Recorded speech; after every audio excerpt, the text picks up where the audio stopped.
आज से 10 साल पहले पृथ्वी पर कुछ अजीब से डायमेंशंस खुलने लगे, जिन्हें हम डंजन्स या गेट्स बोलते हैं। इस गेट के दूसरी तरफ बहुत सारे मैजिकल डीमंस हमारी दुनिया में कदम रखने लगे। ये इतने ताकतवर थे कि मॉडर्न वेपन्स का इन पर कोई असर नहीं होता था। इनको हराने के लिए कुछ इंसानों के पास मैजिकल पावर्स आने लगी, जिन्हें हम हंटर्स कहते हैं। शरीर में मैजिकल पावर के हिसाब से इन हंटर्स को अलग अलग रैंक दिया जाता है, जिसमें एस रैंक हंटर सबसे ज्यादा पावरफुल होते हैं और ई रैंक हंटर सबसे ज्यादा कमजोर। इसके बाद हमें 3 साल पहले का सीन दिखाया जाता है, जहां नेवी सेलर अपने कैप्टन को बोलता है कि सर, हमें भी इस फाइट में शामिल होना चाहिए। इसके जवाब में कैप्टन कहता है कि इन सब का कोई फायदा नहीं है, हमारे वेपन्स उन मॉन्स्टर्स को नहीं मार सकते, हमें डीमन हंटर्स पर विश्वास रखना होगा। दूसरी तरफ उस आइलैंड पर लोअर रैंक वाले हंटर्स बहुत बड़ी चींटियों से लड़ रहे होते हैं, लेकिन उनके अटैक्स का चींटियों पर कोई असर नहीं होता और वो हंटर्स बहुत बुरी तरह से हारने लगते हैं। लेकिन तभी वहां पर एस रैंक वाले हंटर्स मदद करने के लिए पहुंच जाते हैं। उनके पास हीलिंग, लाइटनिंग और हल्क जैसी पावर होती है, जिसकी मदद से वो उन लाल चींटियों को आराम से हरा देते हैं। लेकिन तभी अचानक से वहां पर व्हाइट कलर की चींटी आ जाती है, जो रेड से भी ज्यादा पावरफुल है। ब्यूनग्यू हंटर्स को हील करने में हेल्प करता है और योनहो और यूनसियोक उस व्हाइट चींटी से लड़ने लगते हैं। योनहो अपनी हल्क जैसी ताकत की मदद से चींटी के दांत तोड़ देता है और उसी से उसको मार डालता है। लेकिन तभी वहां पर और भी ज्यादा चींटियां आ जाती है। आइलैंड की दूसरी तरफ चोई नाम का एस रैंक हंटर बाकियों के साथ मिलकर उन चींटियों से लड़ने लगते हैं। इसके बाद हम लोग प्रेजेंट टाइम में पहुंच जाते हैं। एक कंस्ट्रक्शन साइट पर नया गेट खुल जाता है और अंदर रेड मारने के लिए बहुत सारे लो रैंक हंटर्स वहां पर इकट्ठा होने लगते हैं। किम और पार्क भी उन्हीं हंटर्स में से एक है। बहुत दिनों बाद मिलने की वजह से दोनों एक दूसरे का हालचाल पूछने लगते हैं और तभी वहां पर हमारे इस एनिमे के मेन कैरेक्टर सुंग जिन की एंट्री होती है। सब लोग उसका स्वागत करने लगते हैं और किम उससे पूछता है कि ओए सुंग जिन, तुमने पेट भरकर खाना तो खाया है ना?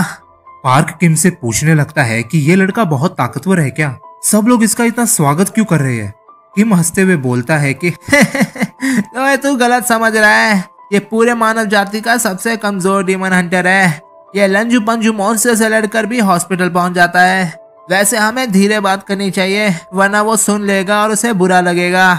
लेकिन सुंग जिन ने उनकी सारी बातें सुन ली थी और वो भी मानता है कि वो सबसे ज्यादा कमजोर हंटर है। तभी वहां पर उसकी मुलाकात जूही से होती है, जो आते ही उसे डांटने लगती है कि तुम्हारे चेहरे पर ये चोट कैसे लग गई, तुम्हें थोड़ा संभल कर रहना चाहिए। जिसके जवाब में संग जिन कहता है कि पिछले मिशन में मुझे ई रैंक का गेट मिला था और मैं अपने ग्रुप में सबसे ज्यादा कमजोर था, इसलिए मॉन्स्टर से लड़ते समय मुझे ये चोट लग गई। सब लोग कितने मतलबी हैं, किसी ने भी तुम्हारी मदद नहीं की। जाने दो, ये मेरी ही गलती है कि मैं इतना कमजोर हूँ। इसके बाद सब लोग इकट्ठा हो जाते हैं और गेट के अंदर जाने लगते हैं।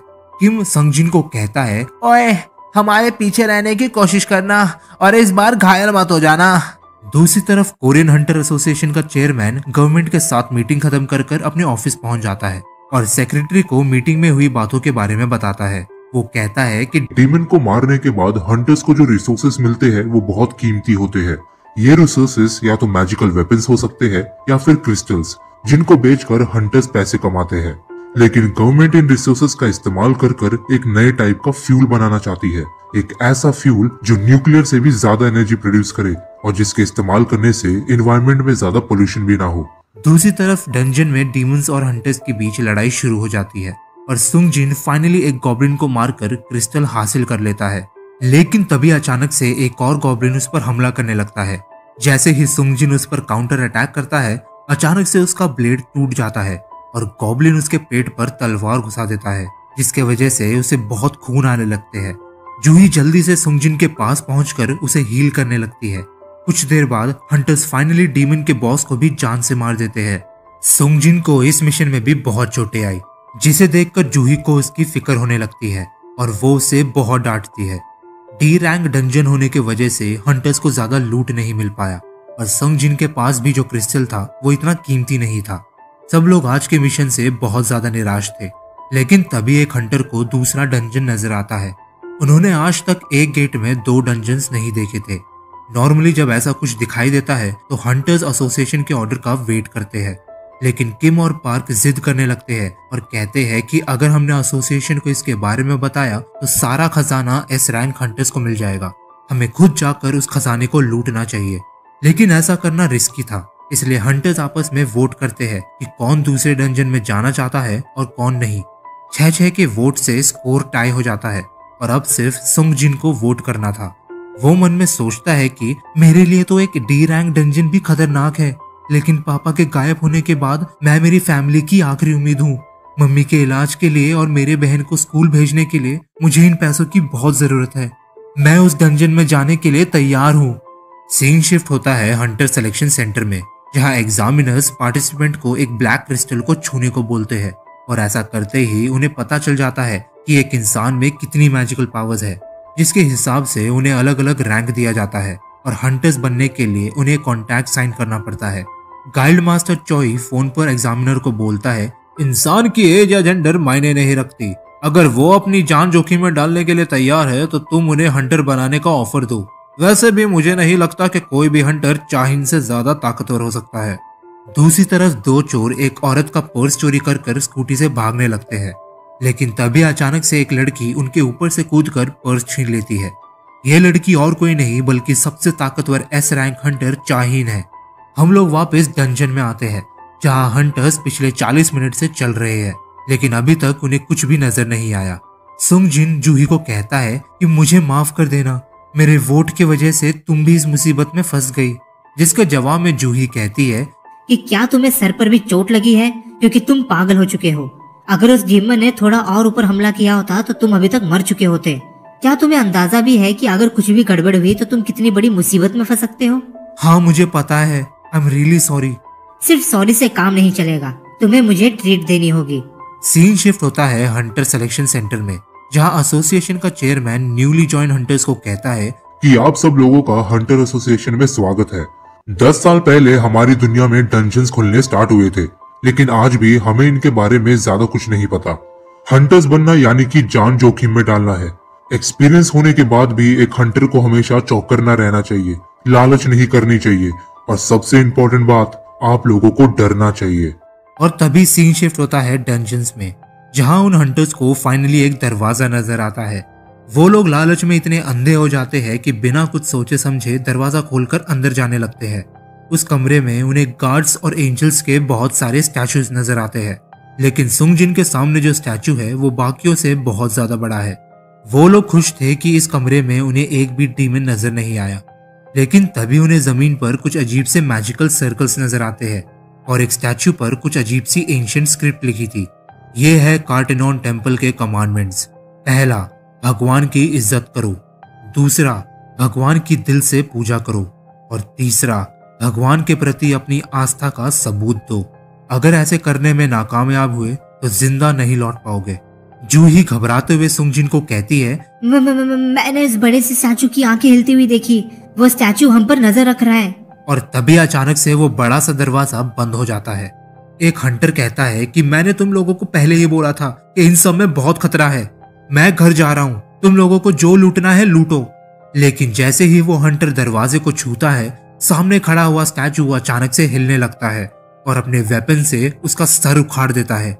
ये देखकर सबके होश उड़ जाते हैं और सुंगजिन डर के मारे एक जगह पर जम जाता है और मन में कहता है, वो हंटर शायद डी रैंक था ना, उसका चाहे कोई भी रैंक हो, लेकिन वो मेरे से बहुत ज्यादा ताकतवर था और उस स्टैचू ने उसे एक झटके में खत्म कर दिया। मुझे समझ नहीं आ रहा ये सब क्या हो रहा है। हमें तो डी रैंक का डंजन मिला था ना, यहाँ पर इतनी ताकतवर चीजें नहीं होनी चाहिए थी। अगर वो स्टैचू हिल रहा है तो इसका मतलब। जैसे ही सुंगजिन उस बड़े से स्टैचू को देखता है, उसकी आंखें अचानक से हिलने लगती है। सुंगजिन अभी तक बहुत बार मरते मरते बचा था। ई रैंक के गॉब्लिन से मार खाकर वो बहुत दिनों तक हॉस्पिटल में पड़ा रहा। अपने ग्रुप से अलग होकर बिल्कुल अनजान जगह पर फंस गया और एक बार तो भूख और प्यास से मरते मरते बचा। चाहे डंजन कितने भी लो रैंक का क्यों ना हो, वो हमेशा अपनी जिंदगी के लिए लड़ता था। बहुत सारे हंटर्स क्रिस्टल को बेचकर जो पैसे कमाते थे, उनसे नए नए वेपन्स खरीदते थे ताकि वो और भी पावरफुल डिमन्स को मार सके और ज्यादा क्रिस्टल इकट्ठा कर सके। लेकिन सुंगजिन सिर्फ एक पुराना ब्लेड ही खरीद सकता था और अगर वो भी टूट गया तो उसे खाली हाथ ही लड़ना पड़ेगा। सुंगजिन के इसी डर ने उसकी ऑब्जर्वेशन स्किल इतनी बढ़ा दी थी कि उसे पता चल गया था कि कुछ तो गड़बड़ होने वाली है और तभी वो सबको नीचे झुकने को कहता है। उस बड़े से स्टैचू की आंखों से बहुत ही खतरनाक लेजर बीम निकलती है जो किसी को भी राख में बदल दे। एपिसोड की शुरुआत में हम देखते हैं कि वो बड़ा सा स्टैचू चारों तरफ तबाही मचा देता है। सब लोग डर के मारे चिल्लाने लगते हैं। किसी को समझ नहीं आता कि ये सब क्या चल रहा है।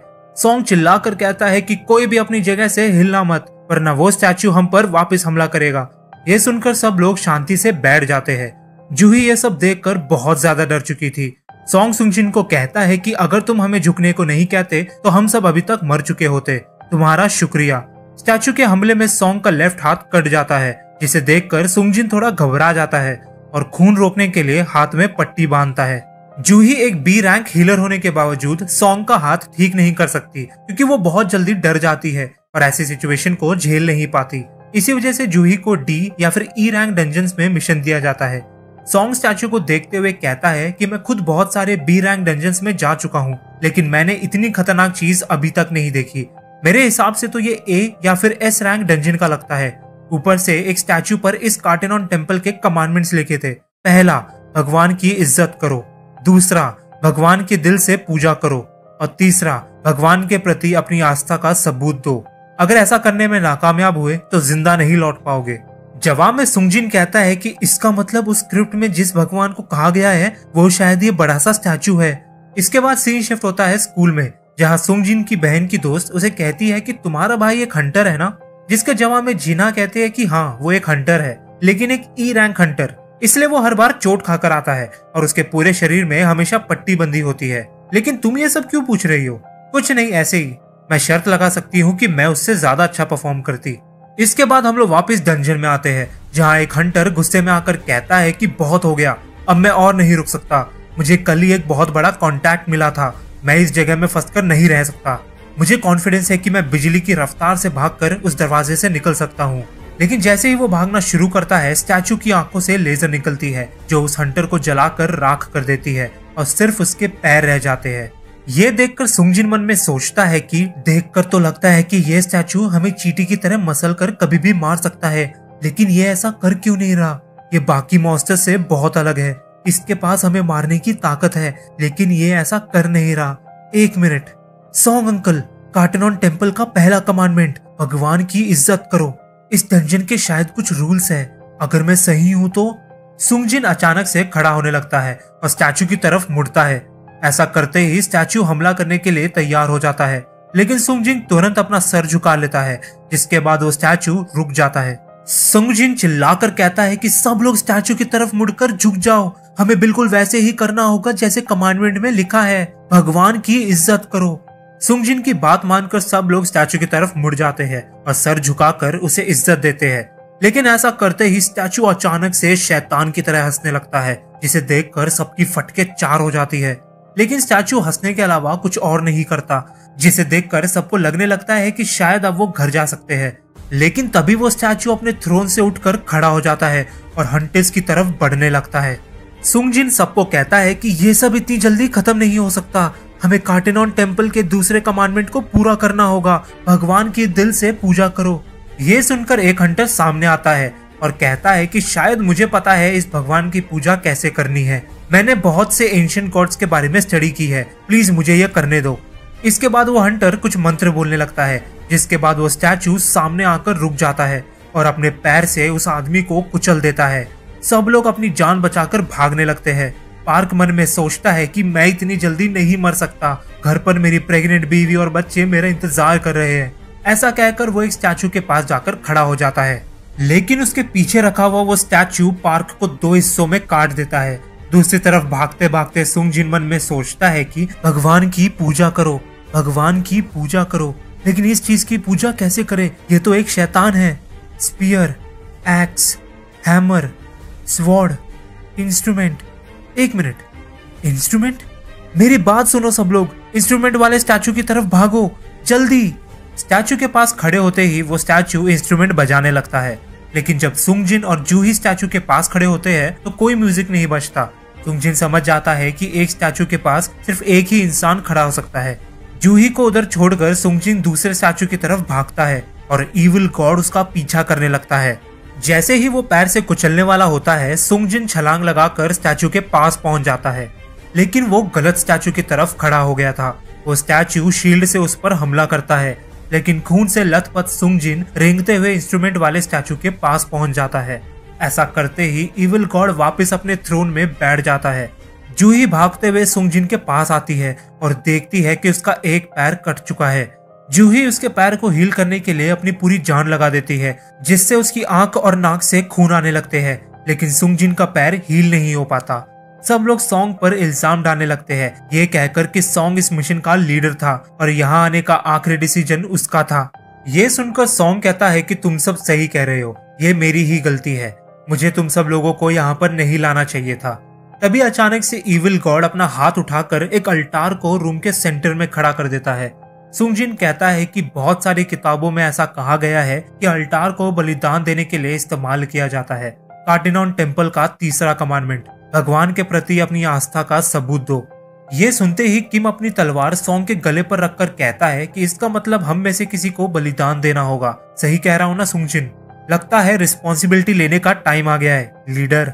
किम की बात मानकर सॉन्ग उस अल्टार के पास चले जाता है और सर्कल के अंदर जाते ही अचानक से एक आग जलने लगती है, लेकिन कुछ और नहीं होता। सॉन्ग सुंगजिन से पूछता है कि क्या मुझे कुछ और भी करना है। सुंगजिन बाकी हंटर्स को कहता है कि मुझे उस अल्टार को नजदीक से देखना पड़ेगा, प्लीज क्या तुम मुझे वहां तक लेकर जा सकते हो। तीनों के वहां पहुंचते ही 3 आग और जलने लगती है, लेकिन फिर भी कुछ और नहीं होता। एक गेट को 7 दिन लगते हैं पूरी तरह से खुलने में। इसे कहते हैं डंजन ब्रेकडाउन। ऐसा होते ही डंजन्स के अंदर रहने वाले मॉन्स्टर्स हमारी दुनिया में आ जा सकते हैं। इसी वजह से डंजन मिशंस में हंटर का काम होता है कि मॉन्स्टर के बॉस को हराकर डंजन के गेट को हमेशा के लिए बंद करना। इसका मतलब अगर ये लोग इस मिशन में फेल हो गए तो ये इविल गॉड इनकी दुनिया में कदम रख लेगा। सुंगजिन किम और जूही को भी सर्कल के अंदर आने को कहता है ताकि वो लोग इस मिशन को जल्दी खत्म कर सके। सबके अंदर आते ही आउटर सर्कल में बहुत सारे ब्लू फ्लेम्स जलने लगते हैं और दरवाजा खुल जाता है। सबको लगने लगता है कि शायद अब वो लोग घर जा सकते हैं, लेकिन तभी सारे स्टैच्यूज हिलने लगते हैं और हंटर्स की तरफ बढ़ते हैं। जैसे ही सुंगजिन उन गार्ड को देखता है वो सब रुक जाते हैं। सुंगजिन सबको कहता है कि ये एक बच्चों की गेम की तरह है। उन गार्ड्स को देखने पर वो उधर ही रुक जाते हैं, हमें बस उन्हें घूरते रहना है। उनमें से एक हंटर को बहुत ज्यादा डर लगने लगता है और वो सर्कल से बाहर निकलकर दरवाजे से भाग जाती है। सुंगजिन समझ जाता है कि ब्लू फ्लेम्स एक टाइमर की तरह समय समय पर बुझती रहती है और एक हंटर के बाहर जाते ही उसकी आग बुझ जाती है और दरवाजा धीरे धीरे बंद होने लगता है। लेकिन क्या पता ये एक जाल हो, डर और खतरे का एहसास दिलाकर उन्हें फंसाने की कोशिश कर रहे हो। शायद यही है आखिरी पड़ाव, द टेस्ट ऑफ फेथ। लेकिन अपनी जान बचाने के लिए जिन्हो नाम का हंटर भी भाग जाता है। सुंगजिन गिड़गिड़ाकर कहता है कि प्लीज कोई मत जाना, हमें बस ब्लू फ्लेम्स के जाने का इंतजार करना है। ये एक टाइमर की तरह है, इसके बाद हम सब बच जाएंगे। जवाब में किम कहता है कि ऐसा भी तो हो सकता है कि सबके जाने के बाद हम हमेशा के लिए यहाँ पर फंस जाएं। हमें यहाँ तक सही सलामत पहुँचाने के लिए मैं तुम्हें दिल से शुक्रिया कहता हूँ सुंगजिन, लेकिन मेरी एक फैमिली भी है जो मेरे वापस लौटने का इंतजार कर रही है। मुझसे ये और नहीं हो पाएगा, मुझे माफ कर देना। ऐसा कहकर किम भी वहां से चला जाता है। उसके जाते ही वो स्टैच्यूज आगे बढ़ने लगते हैं। अपनी लाचारी देखकर सुंगजिन भी रोने लगता है। सॉन्ग जूही और सुंगजिन को कहता है कि मैं इधर रुकता हूँ, तुम दोनों भागो यहाँ से। जब तक एक भी इंसान यहाँ पर रहेगा वो दरवाजा पूरी तरह से बंद नहीं होगा। जूही, सुंगजिन को लेकर जाओ यहाँ से। लेकिन जूही अपनी पावर्स का इतना ज्यादा इस्तेमाल कर चुकी थी कि अब उससे हिला भी नहीं जा रहा था। ये देखकर सुंगजिन कहता है, सॉन्ग अंकल, जूही को लेकर यहाँ से जाओ, हमारे पास वक्त नहीं है। जूही, तुम्हें मेरे साथ डिनर पर जाना था ना, ये लो इसे रखो, तुम खाना ऑर्डर करो, मैं ये मिशन खत्म कर कर तुम्हारे पास आता हूँ। लेकिन जूही जाने से मना कर देती है। सॉन्ग जूही को बेहोश कर कर उसे अपने साथ लेकर जाता है और अब सुंगजिन अकेला रह गया था। वो स्टैच्यूज उसकी तरफ बढ़ने लगते हैं। सॉन्गजिन पास में रखी हुई तलवार उठाता है और मन में कहता है, मरने से पहले मैं तुम में से किसी एक को तो अपने साथ लेकर ही जाऊंगा, आओ कमीनो। वो स्टैच्यूज बेरहमी से उसके हाथ पैर उखाड़ देते हैं, गले पर हमला करते हैं और जमीन से उठाकर अल्टार पर फेंक देते हैं। अपनी आखिरी सांस गिनते हुए सुंगजिन मन में कहता है कि मैं भी जीना चाहता हूँ, मेरा भी परिवार है जो मेरे आने का इंतजार कर रहा है, प्लीज भगवान मुझे एक और मौका दे दो। जैसे ही स्टैचू आखिरी हमला करता है, अचानक से हमारे सामने एक स्क्रीन खुलती है जिसमें लिखा है, courage of the week, quest completed. तुम प्लेयर बनने के लिए क्वालिफाइड हो चुके हो। क्या तुम इसे एक्सेप्ट करते हो? अगर तुमने एक्सेप्ट नहीं किया तो तुम्हारे दिल की धड़कन 0.02 सेकंड में बंद हो जाएगी। क्या तुम एक्सेप्ट करते हो? सुंग जिन यस को चूज करता है और ये एपिसोड इधर ही खत्म हो जाता है। इसके बाद जब उसकी आंखें खुलती है तो वो अपने आप को हॉस्पिटल में पाता है। उसके हाथ पैर बिल्कुल सही सलामत थे और शरीर पर चोट का नामो निशान भी नहीं था। ये सब देखकर सुंग जिन को लगने लगता है कि शायद वो सब एक सपना था। लेकिन तभी उससे मिलने के लिए 2 आदमी आते हैं और गोल्डन बार वाला शख्स कहता है, मेरा नाम है वू जिनचुल और मैं हंटर एसोसिएशन के सर्विलेंस टीम का मैनेजर हूँ। सुंग जिन कार्ड देखते हुए मन में कहता है, सर्विलेंस टीम को मेरे से क्या काम? जिनचुल उसको बताता है कि वो 3 दिन से हॉस्पिटल में बेहोश था, जिसे सुन के सुंग जिन हैरान हो जाता है और पूछता है, जूही और सॉन्ग अंकल कैसे हैं? वो दोनों सही सलामत तो है ना? जवाब में जिनचुल कहता है, हाँ वो दोनों ठीक है, लेकिन अपना लेफ्ट हाथ खोने की वजह से सॉन्ग अब हंटर नहीं बन सकता। दूसरी तरफ डंजन में हुई घटना की वजह से जूही बहुत बड़े सदमे में है और अभी उसका इलाज चल रहा है। उसकी कंडीशन को देखकर मुझे नहीं लगता कि वो अपने हंटर की जर्नी को आगे कंटिन्यू करेगी। तुम्हारे इस डबल डंजन मिशन में सिर्फ 6 लोग ही जिंदा बच पाए। हमने आज तक ऐसी घटना कभी नहीं देखी। जब वहां पर व्हाइट टाइगर स्क्वाड पहुंची तो उन्हें तुम वहां पर बेहोश मिले, लेकिन उस जगह पर ना कोई टेम्पल था और ना ही कोई स्टैच्यू। यकीन नहीं होता ना? लेकिन अगर उन 5 लोगों की कही बातों में थोड़ा सा भी अंतर होता या फिर अगर हमें उधर एक भी डेड बॉडी नहीं मिलती तो पूरा शक तुम्हारे ग्रुप पर आता। सुंग जिन, यह बस हमारा अनुमान है, लेकिन क्या तुमने वहां पर सेकंड अवेकनिंग को महसूस किया? हंटर्स की पावर तय होती है उनकी अवेकनिंग से, जो जिंदगी में कभी चेंज नहीं होती। लेकिन ऐसा बहुत कम देखा गया है कि कुछ हंटर्स सेकंड अवेकनिंग को महसूस करते हैं और ऐसा होते ही उनकी पावर्स सीधा एस रैंक लेवल तक पहुंच जाती है। जिनचुल की बातें सुनकर सुंग जिन हैरान हो जाता है। सेकंड अवेकनिंग को कंफर्म करने के लिए कांग उसे माना मीटर पर हाथ रखने को कहता है। जिनचुल मन में कहता है, अगर इन लोगों का सामना सच्ची में एक एस रैंक लेवल के मॉन्स्टर से हुआ है तो इस जैसा ई रैंक हंटर बिना सेकंड अवेकनिंग के जिंदा नहीं बच सकता। लेकिन माना मीटर में उसका स्कोर बहुत ही कम आता है, जिसे देखने के बाद जिनचुल कहता है, मुझे माफ कर देना सुंग जिन, हमारा अनुमान गलत निकला। जाते समय कांग कहता है कि सर, इसकी मैजिकल पावर्स तो ई रैंक हंटर से भी कम है, ऑलमोस्ट एक साधारण इंसान जितनी। उनके जाने के बाद सुंग जिन मन में कहता है, क्या बदकिस्मती है, मुझे लगा अब मैं एस रैंक हंटर बन जाऊंगा। लेकिन मुझे एक बात समझ नहीं आई, उन्होंने मुझसे ये स्क्रीन के बारे में क्यों नहीं पूछा? लगता है सिर्फ मैं ही इसे देख सकता हूँ। सुंग जिन स्क्रीन को टच कर कर देखता है, लेकिन उससे कुछ फर्क नहीं पड़ता। तभी उससे मिलने के लिए जिन्हा आती है और आते ही उसे डांटने लगती है कि तुम्हें अपना थोड़ा ध्यान रखना चाहिए। कोई अंदाजा भी है मुझे तुम्हारी कितनी चिंता हो रही थी? अगली बार अगर ऐसा कुछ भी हुआ तो मैं स्कूल छोड़कर जॉब पकड़ने वाली हूँ, ताकि तुम हंटर बनना छोड़ दो। मुझे माफ कर देना, अगली बार ऐसा कभी नहीं होगा। वैसे जिन्हा, क्या तुम ये स्क्रीन देख सकती हो? स्क्रीन? कौन सी स्क्रीन? कुछ नहीं, मैं मजाक कर रहा था। वैसे जिन्हा, तुम हमेशा गेम खेलती हो ना? गेम के नोटिफिकेशन को पढ़ने के लिए तुम क्या करती हो? गेम नोटिफिकेशन को पढ़ने के लिए तुम्हें मैसेज बॉक्स को खोलना होता है। मैसेज बॉक्स को खोलना? सुंग जिन के ऐसा कहते ही स्क्रीन के नोटिफिकेशन ओपन हो जाते हैं, जिसमें लिखा है, आप एक प्लेयर बन चुके हो, डेली क्वेस्ट, स्ट्रेंथ ट्रेनिंग। जिन्हा उसे बाय कहकर वहां से चली जाती है। सुंग जिन गेम के सभी नोटिफिकेशंस पढ़ने लगता है। यह सिस्टम प्लेयर के डेवलपमेंट में हेल्प करता है। सिस्टम की बात ना मानने पर भारी पेनाल्टी मिलेगी।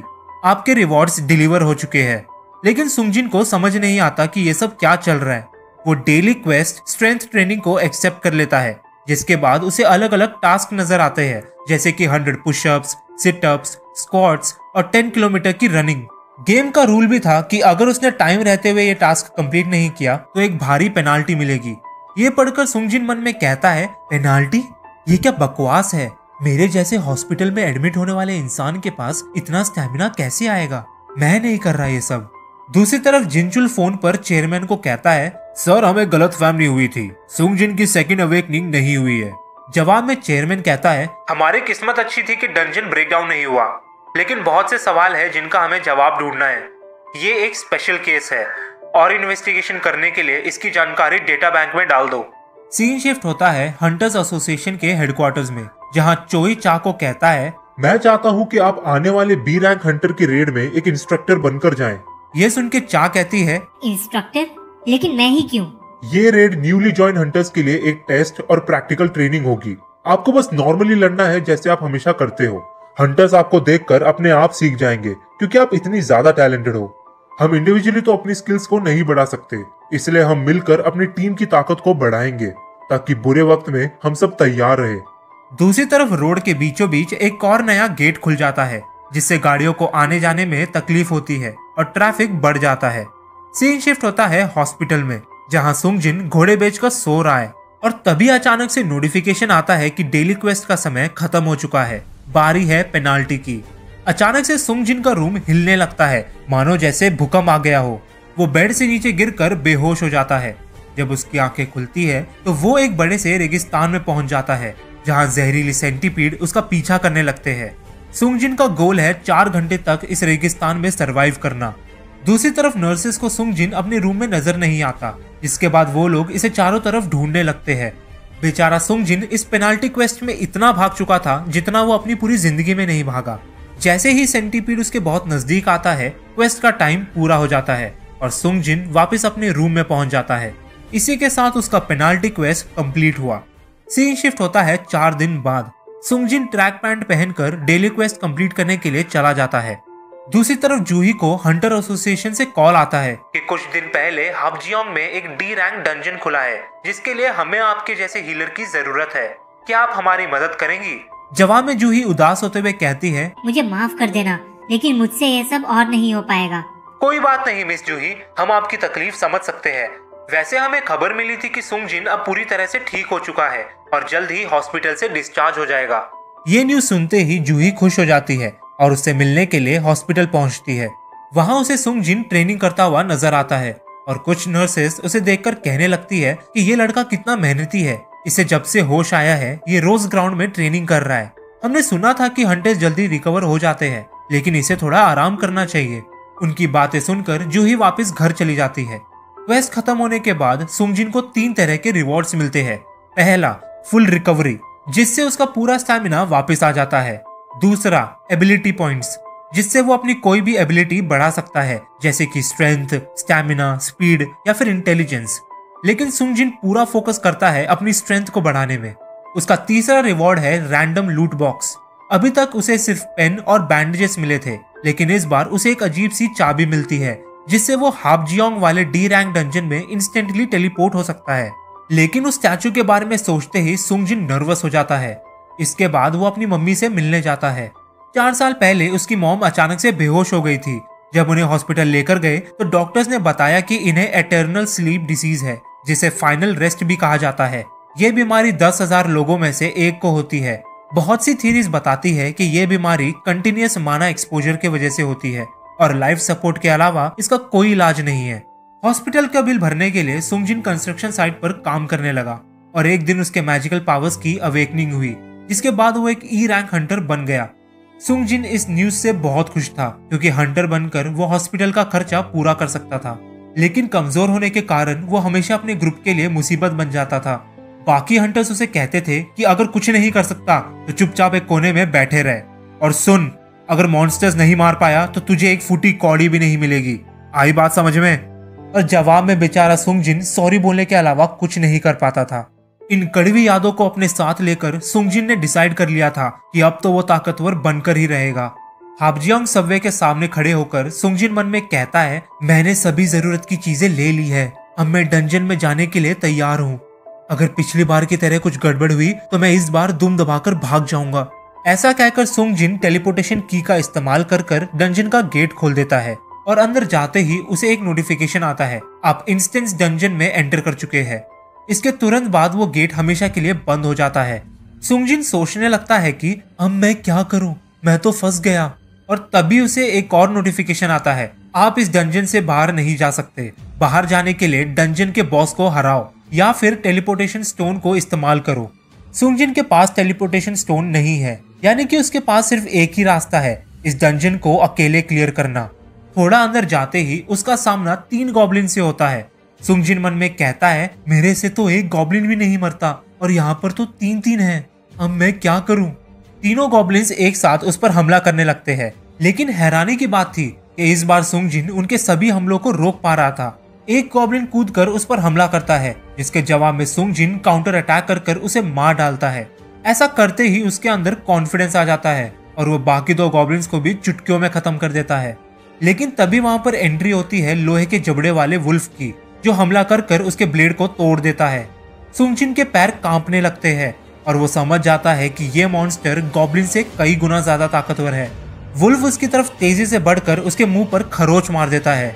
सुंग जिन के साथ कोई हीलर भी नहीं है, अगर उसे ज्यादा चोट लगी तो वो यहाँ से जिंदा नहीं लौट पाएगा। जब वुल्फ वापस हमला करता है तो अचानक से सुंग जिन का शरीर बहुत हल्का हो जाता है और वो एक्रोबैटिक्स कर वुल्फ के हमले से बच जाता है। वो मन में सोचता है कि कब तक मैं ऐसे ही लूजर की तरह भागता रहूंगा, मैं इन सबसे तंग आ चुका हूँ। ऐसा कहकर सुंग जिन वुल्फ को एक जोरदार मुक्का मारता है। वो समझ गया था कि स्ट्रेंथ पॉइंट को बढ़ाने से वो ताकतवर तो बन रहा है, लेकिन वो वुल्फ अभी भी उससे बहुत ज्यादा पावरफुल है और उसे हराना इतना आसान नहीं होगा। सुंग जिन वुल्फ को लगातार मुक्का मारने लगता है, लेकिन उससे कुछ फर्क नहीं पड़ता। सुंग जिन वहां से भागने लगता है और मन में सोचता है कि अब मैं इसे कैसे हराऊं, मुझे एक हीलर की जरूरत है। मेरे बैग में खाने पीने के अलावा और कुछ भी नहीं है। मुझे एक मैजिकल वेपन चाहिए, वरना मैं मारा जाऊंगा। 1 मिनट, वेपन, इन्वेंट्री। ऐसा कहते ही सुंग जिन के सामने स्क्रीन खुलती है और वो उसमें से एक मैजिकल स्वॉर्ड निकालकर वुल्फ के मुंह को 2 हिस्सों में काट देता है। मॉन्स्टर के मरते ही नोटिफिकेशन आता है कि सुंग जिन का लेवल बढ़ चुका है। वो मन में सोचता है कि किम अंकल ने ये स्वॉर्ड $3 मिलियन में खरीदी थी, लेकिन मुझे ये स्वॉर्ड फ्री में मिल गई। मुझे इसका पूरा फायदा उठाना होगा। हाँ, ये क्या हो रहा है? मेरी चोट ठीक कैसे हो गई? लेकिन तभी उसके सामने 2 और वुल्फ आ जाते हैं। स्वॉर्ड होने की वजह से अब सुंग जिन को कोई डर नहीं था। जैसे ही दोनों वुल्फ उसकी तरफ बढ़ते हैं, सुंग जिन स्वॉर्ड से उन पर हमला करने की कोशिश करता है, लेकिन एक वुल्फ अपने जबड़ों से उसकी तलवार को रोक लेता है। सुंग जिन वुल्फ को लात मारकर उसके गले को काट देता है। ये देख के दूसरा वुल्फ दुम दबाकर भागता है। सुंग जिन मन में कहता है कि देखा जाए तो उन स्टैचूज के सामने ये मॉन्स्टर्स तो कुछ भी नहीं है। अरे ये क्या, अब मैं लेवल 2 पर पहुंच चुका हूँ। जब मैं डेली क्वेस्ट करता था तब तो ऐसा कभी नहीं हुआ। अब मैं समझा, शायद असली लड़ाई में मेरे स्टैट्स हर लेवल के साथ बढ़ते रहते हैं। देखा जाए तो अब मैं पूरी तरह से हील भी हो चुका हूँ। लेकिन क्या 1 पॉइंट मिलने से कुछ फर्क पड़ेगा? इसमें पर्सनालिटी और इंटेलिजेंस भी है, लेकिन स्ट्रेंथ को समझना सबसे आसान है। मैं सिर्फ अनुमान लगा रहा हूँ कि अगर मैं ऐसे ही लड़ता रहा तो मेरे पॉइंट्स और जल्दी बढ़ेंगे। इसका मतलब मैं सच्ची में ताकतवर बन सकता हूँ। सुंग जिन मॉन्स्टर के शरीर से मैजिकल क्रिस्टल्स ढूंढने की कोशिश करता है, लेकिन क्रिस्टल्स के बजाय सिस्टम उसे कुछ आइटम्स देता है, जिसे वो गेम स्टोर में बेचकर 20 गोल्ड कॉइन्स अर्न करता है। सुंग जिन तलवार उठाकर कहता है कि अब मुझे क्या करना चाहिए। इस डंजन के बॉस को मारे बिना मैं इस जगह से नहीं निकल सकता। टेलीपोर्टेशन स्टोन से मैं बाहर तो जा सकता हूँ, लेकिन मेरे पास वो स्टोन नहीं है। अगर ऐसे ही चलता रहा तो मैं जल्द ही भूख से मर जाऊंगा। ई रैंक डंजन होने के बाद भी मुझे नहीं लगता कि मैं उस मॉन्स्टर के बॉस को हरा सकता हूँ। लेकिन अगर मेरा लेवल बढ़ जाए तो शायद मेरे पास एक उम्मीद हो, लेकिन क्या पता मैं उससे पहले ही मर जाऊं। और तभी सुंग जिन को वुल्फ्स का झुंड दिखाई देता है, जो एक साथ उसकी तरफ बढ़ते हैं। लेकिन अब सुंग जिन को मौत का डर नहीं था। वो अपनी तलवार से लगातार वुल्फ्स पर हमला करता रहता है और 2-3 मॉन्स्टर्स को मार गिराता है। वुल्फ उसे चारों तरफ से घेर लेते हैं और वो उन्हें कहता है कि मैं तुम्हारी तरह जिद्दी हूँ, मैं इतनी जल्दी हार नहीं मानने वाला। मुझे बुरा लगेगा अगर मैंने तुम्हें जल्दी मार दिया तो। चलो इस लड़ाई को इंटेंस बनाया जाए। 1, 2, 3, 4, 5, 6। सुंग जिन जितने ज्यादा वुल्फ्स मार रहा था उसका लेवल उतना ही जल्दी बढ़ रहा था। ताकतवर बनने के लिए सुंग जिन इस अजीब से सिस्टम के रूल्स को फॉलो करने के लिए भी तैयार था। वुल्फ्स के झुंड को मारने के बाद उसने एक टाइटल भी हासिल कर लिया था, द वुल्फ असैसिन। लेकिन लड़ाई में उसकी स्वॉर्ड की हालत इतनी खराब हो चुकी थी कि वो कभी भी टूट सकती थी। टाइटल के वजह से उसकी सारी एबिलिटी 40% बढ़ गई और अब उसके पास इन्वेंट्री में 2 daggers, 1 traveller's clock, 34 wolf blades और 1 टेलीपोर्टेशन स्टोन था। वो मन में सोचता है कि अब मुझे क्या करना चाहिए। क्या मैं घर चले जाऊं? लेकिन शायद मुझे वापस ऐसा स्ट्रॉन्ग बनने का मौका ना मिले। मुझे आगे बढ़ना चाहिए। दूसरी तरफ जूही को हंटर एसोसिएशन से कॉल आता है कि पास में एक डंजन ब्रेकडाउन हुआ है और गेट से मॉन्स्टर्स आजाद हो चुके हैं। हमें आप जैसे हीलर की जरूरत है, प्लीज हमारी मदद करो। सुंगजिन को उस दिन ट्रेनिंग करते हुए देखकर जूही को एहसास होता है कि डरने से कुछ नहीं होने वाला, उसे भी लोगों की मदद करनी चाहिए और वो जाने के लिए तैयार हो जाती है। बंदर और ब्लैक पैंथर जैसे मॉन्स्टर से लड़कर सुंगजिन का लेवल इतना बढ़ चुका था कि जो वुल्फ उसे पहले ताकतवर लग रहा था अब उसके लिए गॉब्लिन के लेवल का हो चुका था। सुंगजिन को एहसास होता है कि जिन मॉन्स्टर्स के नाम व्हाइट में लिखे होते हैं वो इससे कमजोर है, जो ऑरेंज में होते हैं वो इसके लेवल के, और जो रेड में लिखे होते हैं वो इससे बहुत ज्यादा ताकतवर है। सुंगजिन की परसेप्शन एबिलिटी इतनी हाई हो चुकी थी कि उसे दूर से ही पता चल गया कि जो मॉन्स्टर सीढ़ियों के नीचे है वो बहुत स्ट्रॉन्ग है। उसका लेवल बढ़कर 15 हो गया है और उसकी स्वॉर्ड कभी भी टूट सकती है, लेकिन वो फिर भी मॉन्स्टर से लड़ने के लिए चले जाता है। नीचे पहुंचते ही अचानक से कोई चीज पानी से निकलकर सुंगजिन पर हमला करती है, जिससे वो दीवार से टकराकर नीचे गिर जाता है और उसकी स्वॉर्ड टूट जाती है। पानी से बाहर निकलता है डंजन का बॉस ब्लू वेनम फैंग्ड कसाका। उस मॉन्स्टर का नाम ऑरेंज से लिखा था, यानी कि वो सुंगजिन जितना ताकतवर है। मॉन्स्टर से लड़ते समय सुंगजिन मन में कहता है कि मैं इस मॉन्स्टर को कैसे हराऊं, इसकी स्किन इतनी हार्ड है कि मेरी स्वॉर्ड का इस पर कोई असर नहीं हो रहा।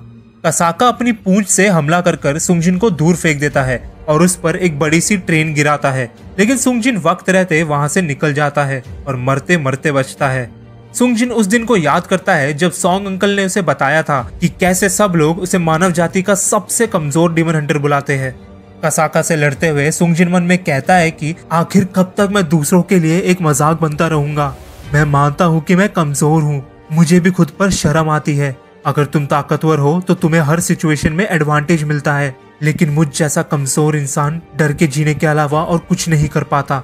फर्क नहीं पड़ता तुम कितने अच्छे, होशियार या दयालु हो, ताकतवर लोग हमेशा हमें अपने पैरों की धूल समझते हैं। इसलिए मैं हार नहीं मानूंगा, मैं इस दुनिया का सबसे ताकतवर इंसान बनकर रहूंगा और ये मेरा वादा है। कसाका उस पर वापस हमला करता है। अभी नहीं, इतनी जल्दी हार नहीं मानूंगा। उस चीज के सामने, उस डर के सामने ये मॉन्स्टर तो कुछ भी नहीं है। सुंगजिन कूदकर कसाका के गले को पकड़ लेता है और अपनी पूरी जान लगाकर गले को दबाने लगता है। कसाका दर्द के मारे चिल्लाता है और आसपास की चीजों से टकराने लगता है, लेकिन सुंगजिन उसे इतनी आसानी से नहीं छोड़ने वाला। सुंगजिन लगातार गले को दबाता रहता है और फाइनली उसकी गर्दन तोड़ देता है। कसाका को हराते ही सुंगजिन का लेवल बढ़ जाता है और वो हंसते हुए कहता है कि लगता है मैं सच्ची में पहले से ज्यादा ताकतवर बन चुका हूँ। बॉस को हराने के बाद नोटिफिकेशन आता है कि आपने डंजन के बॉस ब्लू वेनम फैंग्ड कसाका को हरा दिया है। आइटम एक्वायर्ड कसाकाज वेनम फैंग, एक ऐसा डैगर जिसकी ताकत किम की स्वॉर्ड से दुगनी है और ये अपने ओपोनेंट को कुछ देर के लिए पैरालाइज भी कर सकता है। और दूसरा आइटम है कसाका का जहर, जिसको पीने से सुंगजिन की स्किन कसाका जितनी सख्त हो जाएगी, लेकिन बदले में उसकी मसल हमेशा के लिए डैमेज्ड रहेगी। मिशन खत्म होने के बाद वो डंजन वापस अपने ओरिजिनल फॉर्म में बदल जाता है। जैसे ही सुंगजिन स्टेशन से बाहर निकलता है उसकी मुलाकात एक सोल्जर से होती है, जो उसे कहता है कि सर, यहाँ आसपास एक डंजन ब्रेकडाउन हुआ है। डीमन हंटर्स ने ऑलमोस्ट सभी मॉन्स्टर्स को मार दिया है सिवाय एक के। सुंगजिन को अपनी परसेप्शन एबिलिटी से तुरंत पता चल जाता है कि वो मॉन्स्टर और कोई नहीं बल्कि डंजन का बॉस है। दूसरी तरफ कुछ हंटर्स उस गोलम बॉस से लड़ रहे होते हैं। शील्ड वाला हंटर गोलेम के अटैक्स को रोकने का काम करता है। हीलर्स उसे लगातार हील करते रहते हैं और काउंटर अटैक में आर्चर्स गोलम पर हमला करते हैं। लेकिन उस मॉन्स्टर की डिफेंस एबिलिटी इतनी अच्छी थी कि हंटर्स के हमलों का उस पर कोई असर नहीं हो रहा था। दूर से सुंगजिन वो सब देखकर मन में कहता है कि यह टीम जल्दबाजी में बनी है, इसलिए इनका टीम वर्क काम नहीं कर रहा।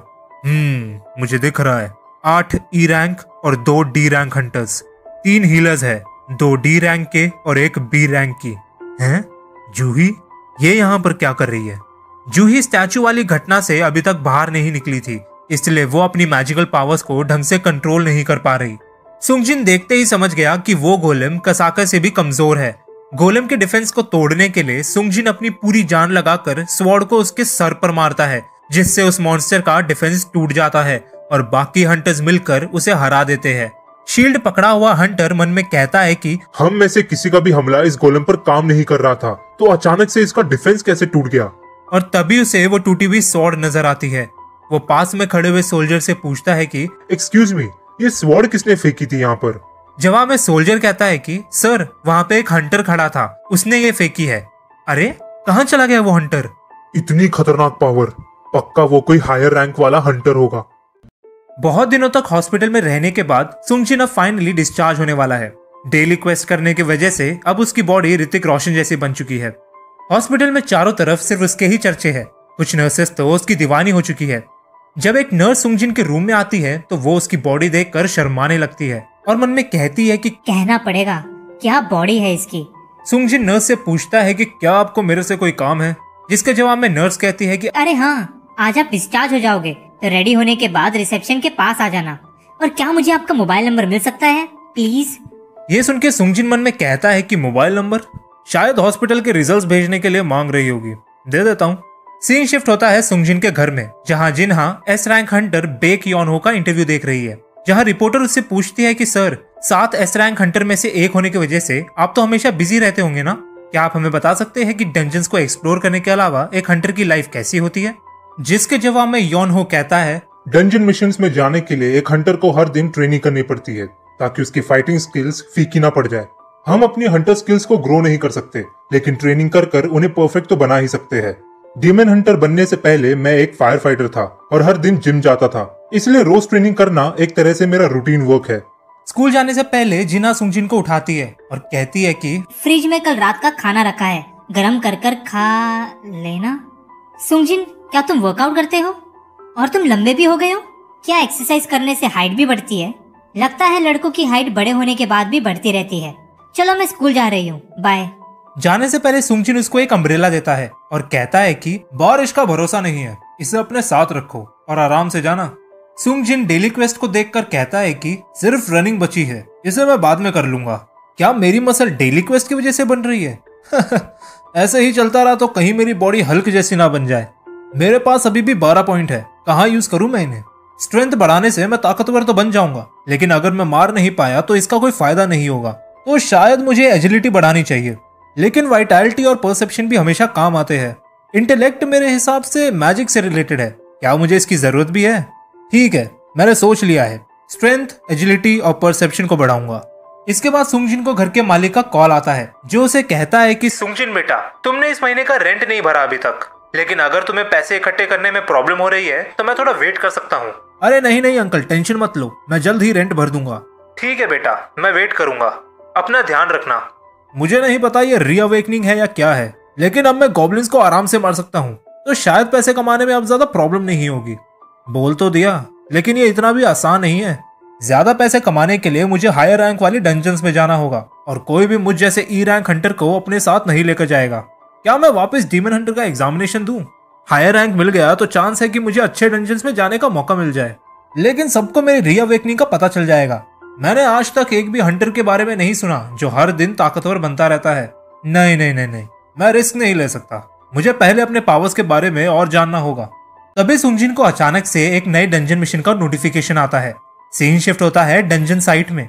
सुंगजिन भागकर वहां पर पहुंचता है, जिसकी वजह से उसका डेली क्वेस्ट भी कंप्लीट हो जाता है। वहां उसकी मुलाकात टीम लीडर डोंगसुक से होती है। टीम का एक बंदा बोलता है कि अरे मैं इसको जानता हूँ, ये बहुत फेमस है, लोग इसे दुनिया का सबसे कमजोर डीमन हंटर बुलाते हैं। जिसे सुन के डोंगसुक बोलता है कि ओए, ऐसे किसी का मजाक नहीं उड़ाते।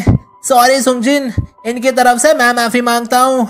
वैसे मैंने फोन पर सब कुछ बता दिया है, लेकिन मैं एक बार और बता देता हूँ। ये एक सी रैंक डंजन है, जिसमें एंटर करने के लिए हमें कम से कम 8 मेंबर्स चाहिए, जिसमें से आधे सी रैंक के हंटर्स होने चाहिए। तुम्हें डंजन से लूट वगैरह कुछ नहीं मिलेगा, क्योंकि लड़ने का काम हम करेंगे। तुम्हारा काम सिर्फ पार्टिसिपेट करना है और हमारा बैग संभालना है, जिसके लिए हम तुम्हें 20 लाख रुपए देंगे। यह सुन के सुंगजिन मन में कहता है कि इनकी टीम में 4 सी रैंक और 2 डी रैंक हंटर्स है, लेकिन एक भी हीलर नहीं है। मुझे तो कुछ गड़बड़ लग रही है। इसके बाद डोंगसुक सुंगजिन को एक कॉन्ट्रैक्ट साइन करने को कहता है, जिसमें साफ लिखा है कि अगर डंजन के अंदर कुछ भी हुआ तो ये लोग उसकी जिम्मेदारी नहीं लेंगे। सुंगजिन कॉन्ट्रैक्ट साइन कर देता है और तभी वहां पर टीम का 8th मेंबर भी पहुंच जाता है। इसका नाम है यो जिनहो, 21 साल का डी रैंक हंटर। उसकी आउटफिट देखकर सुंगजिन मन में कहता है कि इतने महंगे इक्विपमेंट्स, लगता है इसकी फैमिली बहुत अमीर है। इसके बाद सब लोग डंजन में जाने के लिए तैयार हो जाते हैं। चलते समय जिनहो सुंगजिन से लगातार बातें कर उसे इरिटेट करता रहता है। डंजन को देखकर सब लोग हैरान हो जाते हैं, क्योंकि वो डंजन सी रैंक के हिसाब से कुछ ज्यादा ही बड़ा था। डोंगसुक सबको भरोसा दिलाता है कि ये सी रैंक डंजन ही है, हंटर एसोसिएशन ने खुद इसको 2 बार चेक किया है। सुंगजिन जिन्हो को कहता है कि डंजन का साइज मैटर नहीं करता, अंदर से निकलने वाली मैजिकल एनर्जी से पता चलता है कि डंजन का रैंक क्या है। लेकिन संगजिन भी आज तक एक सी रैंक डंजन में नहीं गया था, इसलिए वो भी थोड़ा नर्वस हो जाता है। डंजन में एंटर करने के बाद उन्हें पता चलता है कि डंजन में ना तो लाइट है और ना ही कोई मैजिकल डीमंस। बिना लाइट वाले डंजन को देखकर सुंगजिन को कार्टेनॉन टेम्पल की याद आती है।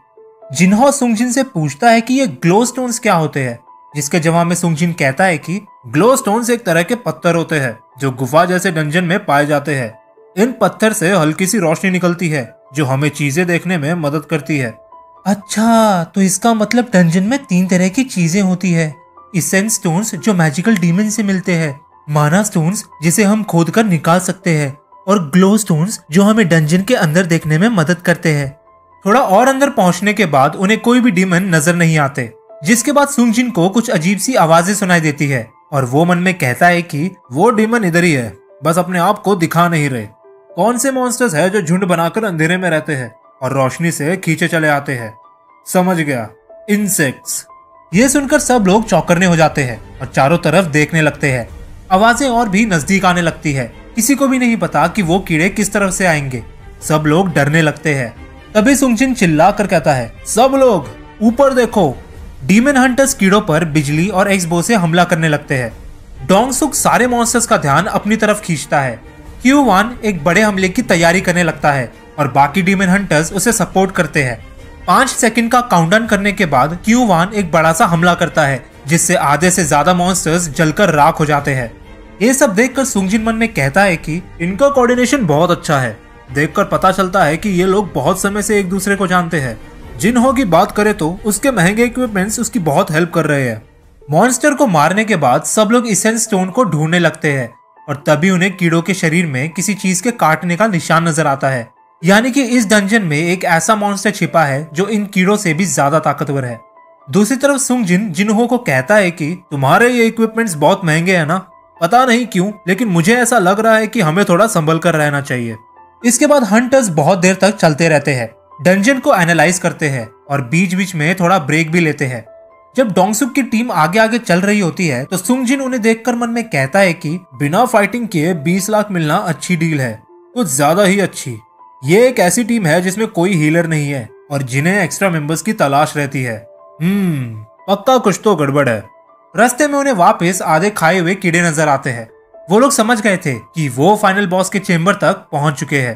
अंदर पहुंचते ही उन्हें भाई साहब करोड़ों रुपए के माना क्रिस्टल्स नजर आते हैं। इतने माना क्रिस्टल्स देखकर डोंगसुक मन में कहता है कि मुझे फाइनली सोने की खुदान मिल चुकी है। इतने पैसों से मैं एक ऐसी टीम बनाऊंगा कि सब लोग देखते रह जाएंगे। जिन्हो सुंगजिन का कॉन्टैक्ट पेपर लेकर डोंगसुक के पास जाता है और कहता है कि पेपर के हिसाब से सुंगजिन को वो लूट नहीं मिलेगा जो डीमन से हासिल होंगे, लेकिन माना क्रिस्टल्स तो खुदाई कर मिलता है। इस हिसाब से तो सुंगजिन को भी बराबर के माना क्रिस्टल्स मिलने चाहिए। ये सुन के डोंगसुक कहता है कि तुमने बिल्कुल सही कहा है, टेंशन मत लो, सबको बराबर का हिस्सा मिलेगा। लेकिन पहले हमें इस डंजन के बॉस से निपटना होगा। जैसे तुम्हें पता है, बॉस को हराते ही गेट बंद हो जाएगा, इसलिए हमें लड़ने से पहले इन माना क्रिस्टल्स को बाहर निकालना होगा। हमारी किस्मत अच्छी है कि यह डीमन सो रहा है, इसके उठने से पहले हमें क्रिस्टल्स खोदने होंगे। लेकिन टीम के बाकी मेंबर्स जमीन खोदने के इंस्ट्रूमेंट्स डंजन के बाहर ही छोड़ आए, इसलिए सुंगजिन और जिन्हो को बॉस चेंबर में छोड़कर वो लोग इंस्ट्रूमेंट्स लेने के लिए वापस जाने लगते हैं। तभी सुंगजिन को उन लोगों की कही हुई बात याद आती है कि वो लोग हमेशा ऐसे ही रेड करते हैं, हमेशा। यानी कि उन लोगों का सामना सी रैंक डंजन से पहले भी हो चुका है। इस हिसाब से तो उनके पास ऑलरेडी 8 मेंबर्स होने चाहिए थे, तो ये 6 मेंबर्स का क्या चक्कर है। और तभी हम देखते हैं कि डोंगसुक अपने टीम मेंबर को बोलकर बॉस चेंबर को बंद करवा देता है, जिससे सुंगजिन और जिन्हो अंदर ही फंस जाते हैं। सुंगजिन को सॉन्ग अंकल की बात याद आती है कि कैसे कुछ लोग डंजन्स में क्राइम करते हैं लेकिन पकड़े नहीं जाते, क्योंकि डंजन्स एक आइसोलेटेड एरिया होता है जहां कोई भी सीसीटीवी कैमरास नहीं होते। इसी चीज का फायदा उठाकर कुछ लोग कमजोर हंटर्स को चारे की तरह इस्तेमाल करते हैं या फिर अकेला छोड़कर चले जाते हैं, बिल्कुल वैसे ही जैसे छिपकली खतरा देखने के बाद अपनी पूंछ छोड़कर चली जाती है। जिन्हो इस बात से फ्रस्ट्रेटेड होने लगता है कि वो लोग सिर्फ कुछ माना क्रिस्टल्स के लिए इन्हें छोड़कर चले गए। धमाके की आवाज से डंजन का बॉस भी जग चुका है। स्पाइडर को देखकर सुंगजिन मन में कहता है कि सी rank boss versus E rank Hunter, ये चीज तो कुछ ज्यादा ही खतरनाक है। खतरनाक? मैं अपनी बात वापस लेता हूँ। जिन्हो, दूर हट जाओ, इस मकड़ी से मैं लड़ूंगा। ऐसा कहकर सुंग जिन अपना डैगर बाहर निकालता है और बॉस से लड़ने के लिए तैयार हो जाता है। क्या सुंग जिन सी रैंक डंजन के बॉस को हरा पाएगा? जानेंगे अगले एपिसोड में।